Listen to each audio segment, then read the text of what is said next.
ফ্রান্সে কি হচ্ছে, ফ্রান্সে কি ঘটলো আজকের এই দিনে, ফ্রান্সে কি হলো অবশেষে বুট প্রথম ধাপ এবং দ্বিতীয় ধাপে অনুযায়ী ফ্রান্সের যে প্রার্থীরা রয়েছে তাদের মধ্যে সবচেয়ে এগিয়ে কে বর্তমানে। আজকে বুট হয়েছে দ্বিতীয় দফায়।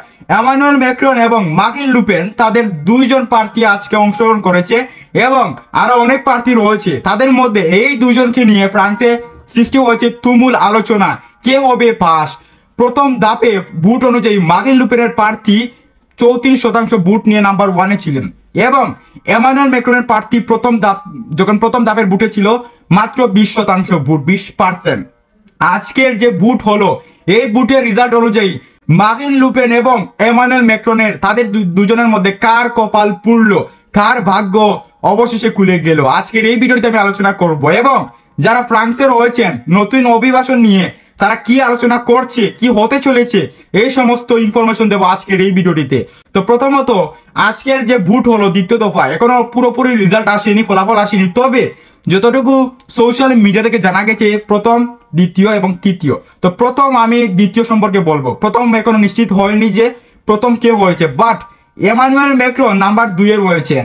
সবচেয়ে দুঃখজনক বিষয়টি হলো মার্কিন লুপেন 1ও নয় 2ও নয় 3-এর মধ্যেও কিন্তু মার্কিন লুপেনের জায়গা এখনো হয়নি আমরা যতটুকু দেখেছি। এমানুয়েল ম্যাক্রন তিনি 2 নম্বর পজিশনে। আশা করা যায় এমানুয়েল ম্যাক্রন এই নির্বাচনে ওই এমানুয়েল ম্যাক্রনের প্রার্থী জয়লাভ করবে বলে আমি মনে করি। এবং মার্কিন লুপেন, এমানুয়েল ম্যাক্রন তাদের দুইজনের মধ্যে যারা অভিবাসন সম্পর্কে, যারা নতুন ফ্রান্সে এসেছেন তাদের জন্য অনেক ডিফিকাল্ট হয়ে গেল। কারণ হচ্ছে যদি মার্কিন লুপেনের প্রার্থী এখনো পর্যন্ত আমার দেখা মতে মার্কিন লুপেনের প্রার্থী এখনো আমার দেখা মতে 1 নয় 2 3 তার বাইরে হতে পারে, আমার জানা নেই। তবে মার্কিন লুপেন যদি একবার পাস করে এই বুটে এই নির্বাচনে, তাহলে ওই প্রার্থী মার্কিন লুপেনের প্রার্থী যদি পাস করে একবার, তাহলে আমাদের জন্য অনেক কষ্টদায়ক হয়ে যাবে। যারা নতুন আসছেন তাদের আশা শেষ হয়ে যাবে। যারা নতুন ফ্রান্সে এসেছেন ফ্রান্সে সেটেল হওয়ার জন্য তাদের জীবন শেষ করে দিবে যদি মার্কিন লুপেনের এই প্রার্থী পাস করে।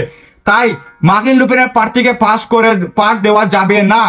যদি একবার মার্কিন লুপেনের প্রার্থী পাস করে তাহলে নতুন নতুন আইন করবে, অভিবাসন চেঞ্জ করবে, ফ্রান্সের আইনকে আরো কঠিন করবে। নতুন নতুন আইন করার ফলে আমাদের ফ্রান্সে টিকে থাকা অনেক অসম্ভব হয়ে যাবে। যারা ফ্রান্সে রিজেক্ট হচ্ছেন তাদের ফ্রান্সে থাকার আর কোনো সম্ভাবনা নেই যদি এই প্রার্থী পাস করে। তো অবশেষে যেটা রেজাল্ট আসলো আজকের মধ্যে, যে বুটটি হলো, আজকের যে বুটটি হলো, এই বুটের মধ্যে এখনো রয়েছেন এগিয়ে এমানুয়েল ম্যাক্রন 2 নম্বর পজিশনে। নাম্বার 1 হয়তো এমানুয়েল ম্যাক্রনই হবেন, কারণ পরিসংখ্যান বলছে। তো সবচেয়ে খুশির সংবাদ এটাই আমাদের জন্য, যদি এমানুয়েল ম্যাক্রন আজকের এই নির্বাচনের ফলাফল অনুযায়ী যদি পরিসংখ্যান অনুযায়ী পাস করতে পারেন, তাহলে সমস্ত যারা বিদেশিরা রয়েছেন, যারা নতুন ফ্রান্সে আসবেন তাদের জন্য সুযোগ সুবিধা আরো বাড়বে, ভালো বাড়বে, কমতি হবে না, কোনো রকমের শয়তানি হবে না বলা যায়। যদি মার্কিন লুপেনের প্রার্থী একবার পাস হয় ওই জায়গায়, তাহলেই ফ্রান্সের মানুষের যারা নতুন রয়েছে তাদের কপাল পূর্বে। যারা নতুন আসছেন তাদের জন্য ফ্রান্সে থাকা অসম্ভব। যদি রিজেক্ট হয়ে যান, ফ্রান্সে যদি পেপার না হয়, তাহলে আরো কষ্টদায়ক হয়ে যাবে। তো আমি আপনাদের এখনো বলছি, আপনারা আশায় থাকতে পারেন মার্কিন লুপেন ফার্স্ট করতে পারবে না, পাসটা করবে এমানুয়েল ম্যাক্রন আমার ধারণা অনুযায়ী। আপনাদের মতামত অবশ্যই কমেন্ট বক্সে লিখে দিবেন যে কোন প্রার্থী পাস করতে পারে। আশা করি বুঝতে পেরেছেন। তো অভিবাসন যদি এমানুয়েল ম্যাক্রনের প্রার্থী পাস করে তাহলে অভিবাসনটা আরো সহজ হবে বা এরকম থাকবে। আর মার্কিন লুপেনের যদি প্রার্থী চলে আসে তাহলে হয়তো অভিবাসনগুলো চেঞ্জ হতে পারে। তো আজকের এই ভিডিওটি এই পর্যন্ত। সবাই ভালো থাকুন, সবাই সুস্থ থাকুন, আল্লাহ হাফেজ।